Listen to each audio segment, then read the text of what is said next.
Hello दोस्तों, आज हम बात करने वाले हैं अपरिमेय संख्याओं के विषय में और उनको सिद्ध करना है।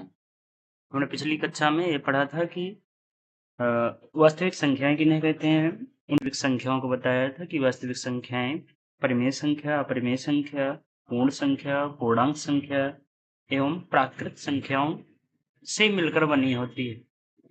और उसमें एक चीज और बताए थे, सहवाज्य संख्या, ऐसी संख्याएं जिनका जो अभाज्य गुणनखंड है एक की अतिरिक्त और कुछ ना हो, उनको सहवाज्य संख्या कहते हैं। आगे आज हम बात करने वाले हैं कि अपरिमेय संख्याओं को सिद्ध कैसे करते हैं।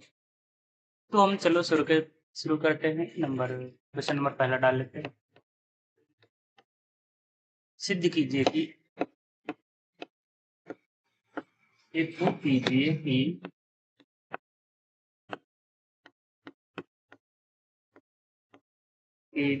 अंडर रूट दो एक अपरिमेय संख्या है। अपरिमेय संख्या है। इस विषय में बात करेंगे। तो चलिए इसको सिद्ध करते हैं कि ये अंडर रूट दो एक अपरिमेय संख्या है। तो सर्वप्रथम इसको क्या करते हैं, मानते हैं, माना अंडर रूट दो एक परिमेय संख्या है। हमको इसे मानना है कि अंडर रूट दो एक परिमेय संख्या है। और हमने पिछली कक्षा में बताया है कि यदि कोई परिमेय संख्या है तो हम उसे p बटे q के रूप में लिखा जा सकता है, यानी भिन्न के रूप में लिखा जा सकता है। जो संख्या है अतः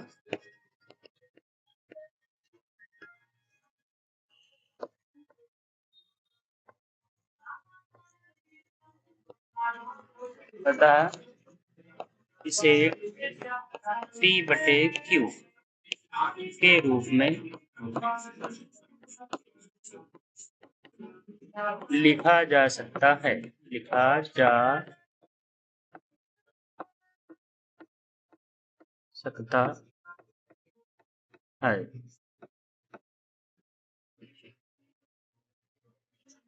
जहाँ p व q सहअभाज्य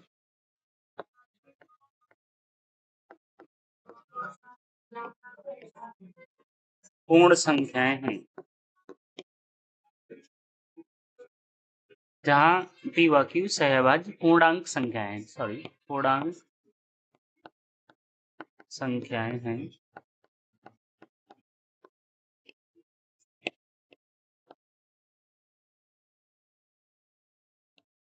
एवं q does not equal to 0, यानी आप q का मान 0 नहीं रख सकते, क्योंकि अगर किसी भी मान में अगर 0 बटा लगाते हैं तो वो अनंत बन जाता है। इसलिए यानी q does not equal to 0। आगे हमको क्या काम करना है, देखिए शुरू करते हैं। यदि हमने माना है कि अंडर रूट एक परिमेय संख्या है, अतः इसे p बटे q के रूप में लिखा जा सकता है, जहाँ p व q सहअभाज्य पूर्णांक संख्याएं हैं एवं q does not equal to 0। तब under root 2 equal to p बटे q, यानी कि हमने इसको परिमेय दिखा दिया कि अंडर रूट 2 बराबर p बटे q के रूप, क्योंकि इसको हम भिन्न के रूप में लिख सकते हैं यदि हम मान रखते हैं कि अंडर रूट 2 एक परिमेय संख्या है। आगे चलते हैं। दोनों पक्षों का वर्ग करना। दोनों पक्षों का वर्ग करने पर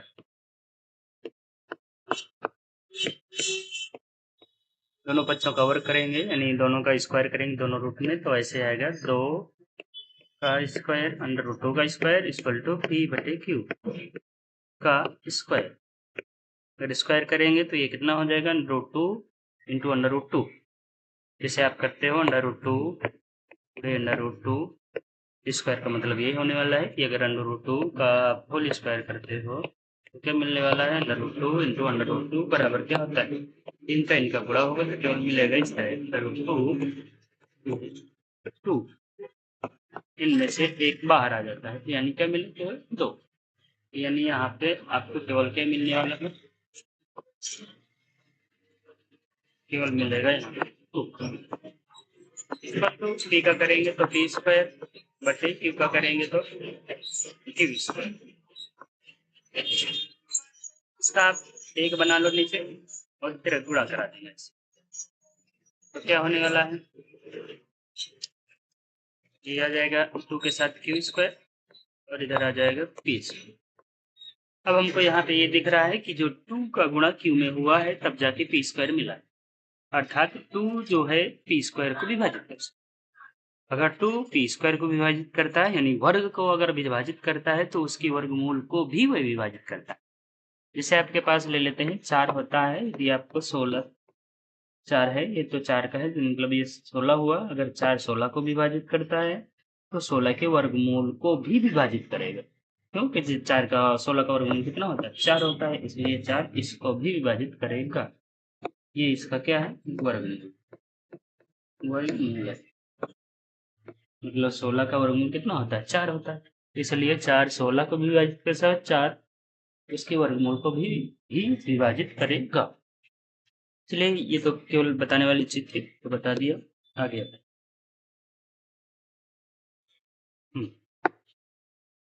यहाँ से इसको समीकरण 1 बना लो, उपरोक्त से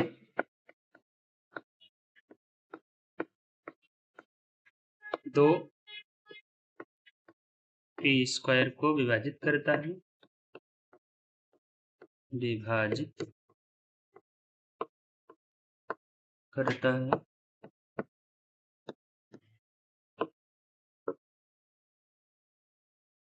अतः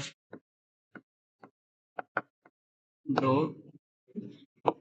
पी को भी 2 पी को भी विभाजित करेगा।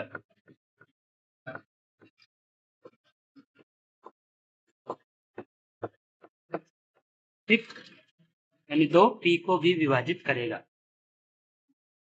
पुनः पुनः माना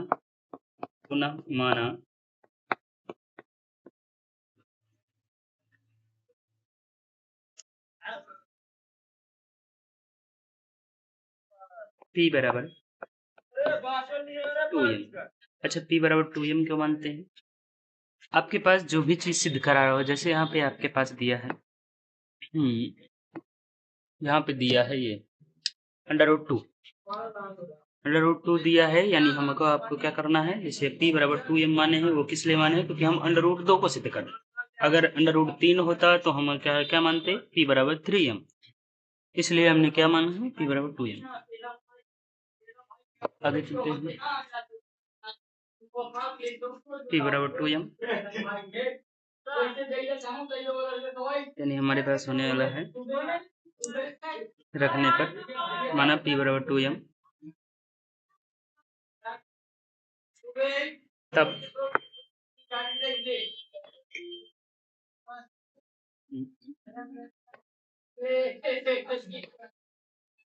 p बराबर 2m, जहाँ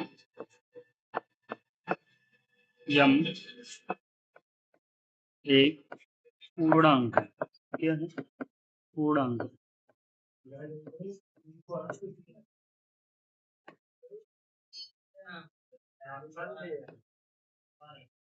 यहाँ p एक पूर्णांक।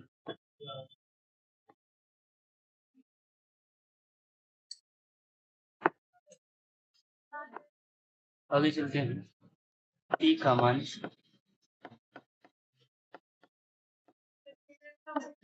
समीकरण 1 में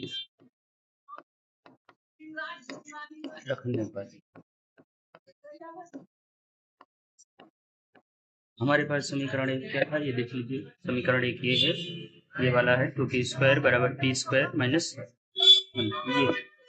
ये समीकरण 1 है, 2p स्क्वायर बराबर p स्क्वायर, समीकरण नंबर 1, इसी में हमको इसका मान रखना। चलो तो क्या हो जाएगा, 2p स्क्वायर बराबर p स्क्वायर की जगह क्या रखना है, 2m का होल स्क्वायर, यानी दोनों पक्षों का मतलब इधर है 2m स्क्वायर का होल स्क्वायर है, तो 2p स्क्वायर बराबर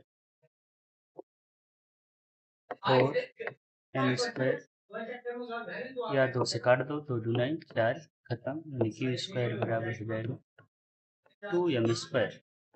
ये समीकरण नंबर 2। उपर्युक्त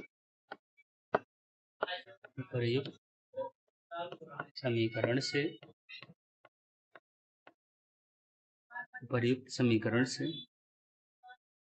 2q स्क्वायर को विभाजित करता है।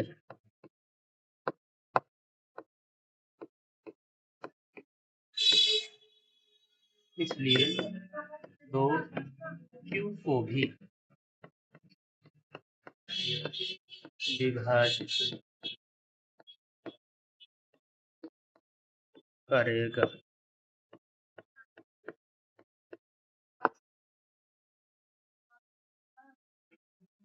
अतः उपरोक्त दोनों समीकरणों से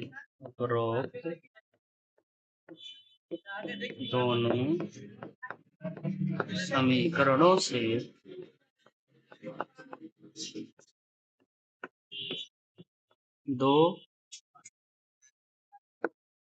p व q को विभाजित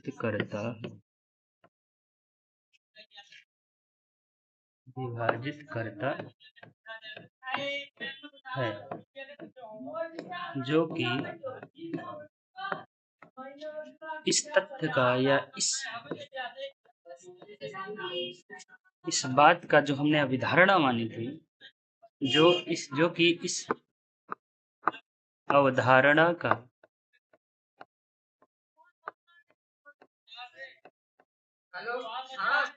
विरोध करती है।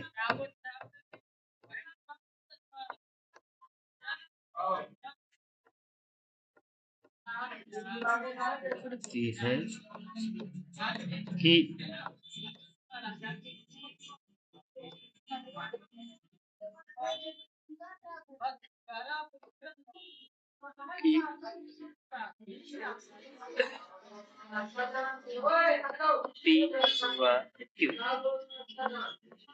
सहअभाज्य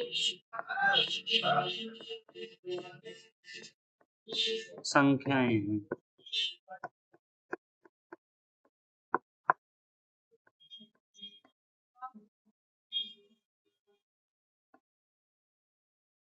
अतः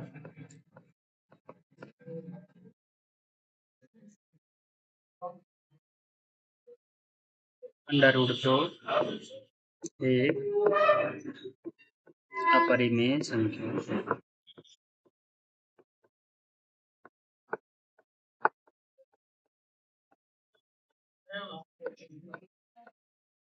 मतलब हमने क्या सिद्ध कर दिया? उपयुक्त दोनों समीकरणों से यह सिद्ध होता है कि जो ये जो 2 है वो दोनों को विभाजित करती है। P को भी और Q को भी हमने शुरू में माना था, हमने शुरू में यहाँ पे मान रखे थे कि जो आपकी P व Q दोनों हैं संख्याएं, यहाँ पे वो क्या मान रहे थे? सहअभाज्य पूर्णांक संख्याएं। जबकि हमने ये सिद्ध कर दिया है बाद में कि ये दोनों आपकी क्या संख्याएं हैं? कटने वाली। वो भी किससे विभाजित होती हैं? 2 से। ये देखिए 2 से 2 को भी विभाजित करेगा, और इधर देखें तो 2 यहाँ पे किसको विभाजित कर रहा है? P को भी विभाजित कर रहा है। ये देखिए, इसलिए 2 P को भी विभाजित करता है और Q को भी विभाजित करता है। इसलिए 2 से विभाजित होने वाली P और Q दोनों संख्या।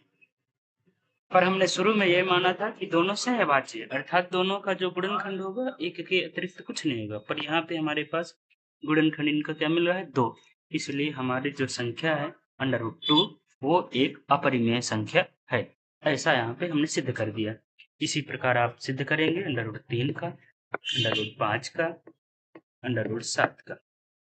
ये आपके लिए होमवर्क है, और इसी तरह सेम टू सेम ऐसे ही हल होता है। ये आपको एक्सरसाइज में लगाना है। ये आपके लिए ठीक। मुझे उम्मीद है कि आपको समझ में आया होगा। एक बार नहीं आया दोबारा आप इस वीडियो को देखेंगे और समझेंगे। धन्यवाद।